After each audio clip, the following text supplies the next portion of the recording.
I want to give you as concrete a sense of what the so-called marshmallow test is. It didn't develop as a test, and it was initially motivated because I was trying very hard to understand something that I had trouble making sense of, which is what was happening to my three very closely spaced daughters who were age 3, 4, and 5 in the early 1960s when I was a young professor at Stanford University.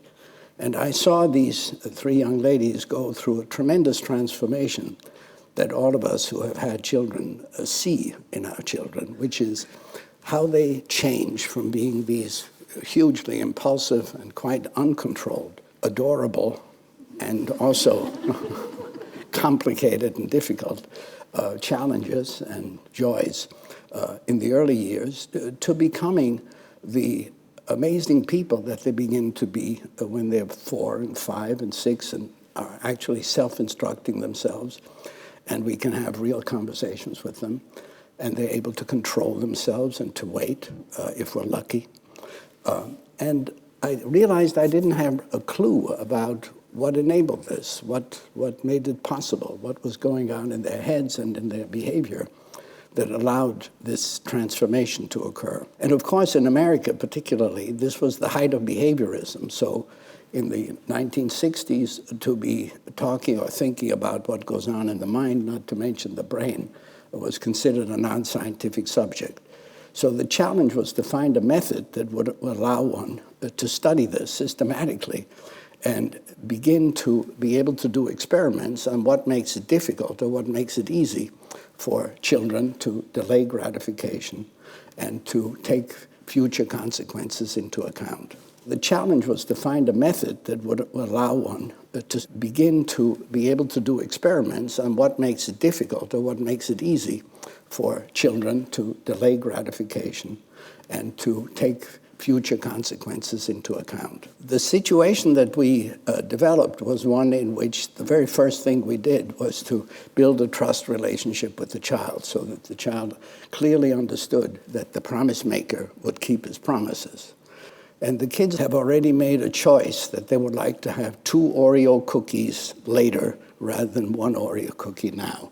So they've made the choice, and they're sitting with a tray in front of them. On the top of the tray, on one side, are the 2 Oreo cookies they'll get if they wait for the lady to come back by herself. On the other side, on the left side, is the 1 Oreo cookie they can have right away. All they have to do is start eating it or ring the bell that's there too and bring the lady back, and then they get the 2 and it's over. And the kids clearly understand this. They clearly are in control of it because the goodies are really already there.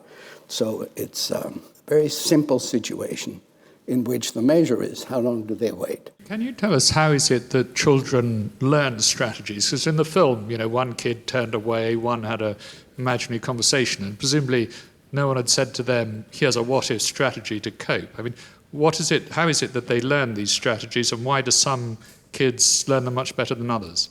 Yeah, I think some people are better learners of strategies than others. I mean, I'm not suggesting for a moment that there aren't major individual differences in how easily these strategies are learned and become part of life. Some children don't need any help with it at all. That is, they're picking it up.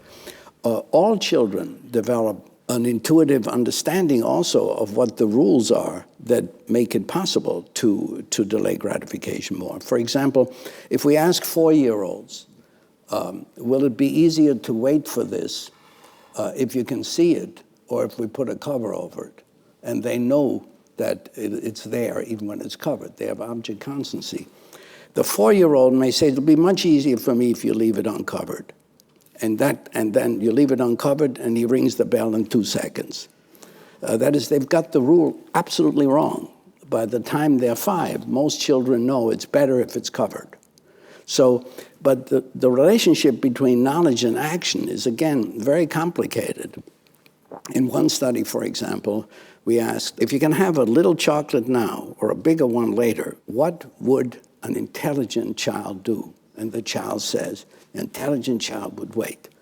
And then you ask the child, and what would you do? Do you want this one? I'll take it now. But the point I'm making is that the relationship between understanding and knowledge and action is far from close. Yes, there are natural differences now. Easily it's acquired, but kids can be taught the skills.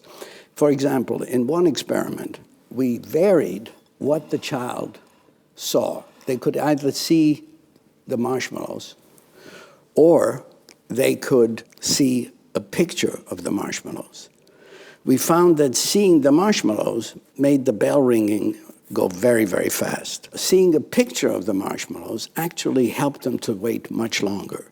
So the question became, why does a pictorial representation, why does an image of the object of desire help you wait for it, and the real thing doesn't? So what we did in these experiments is we varied both what the child is looking at and what the child is cued before we leave the room to think. We said, you know what a picture is?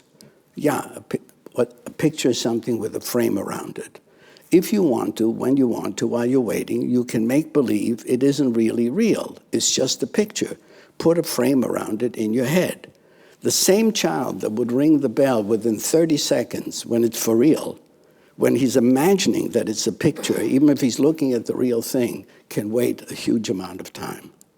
So what we learned from that, from experiments of that kind, is that it's about how you represent the object of desire. If you focus on its abstract features and think about it in a cool way, it does not have the same impact on you as the other way. When you first published some of your results showing the amazing way that just the results of these experiments could predict the trajectories of the children in life, a lot of people took from that the message that if you can predict something so young, it must be genetic, it must all be there already. What we're seeing is the manifestation of executive function in an early form. And executive function is an absolutely critical cognitive skill. So some people find it much easier to acquire. Some people find it much harder to acquire. And it also depends for what. That is, you may be very good at waiting for marshmallows, but have other areas in which there are hot spots in which it is not at all easy. So the notion that willpower is a generalized trait that you either have or don't, and that you have in some amount, is, I think, completely contradicted by the kinds of findings that the research that I and others have been doing. Yes, our DNA matters profoundly, but in the field that's now called epigenetics, it's become very clear that the genes that we have in the genome have to get activated or deactivated by what used to be thought of as the junk in the genome, which is actually the switches that turn on or turn off the genes. And those switches are influenced enormously, not only biologically by what we eat and what we smoke and what we drink. They are also influenced by what we think and what we feel and how we deal with stress. So there is a continuous interaction between our biology and our psychology, which has, to me, become one of the most exciting things in recent science, because it means that we are actually able to be agentic, to have a role in influencing how our genome plays out. I mean, there are constraints on it, of course, but when it comes to this kind of self-regulation of emotions and the self-control of temptations and so on, we really are in a position to influence how our lives play out and what we make of our lives.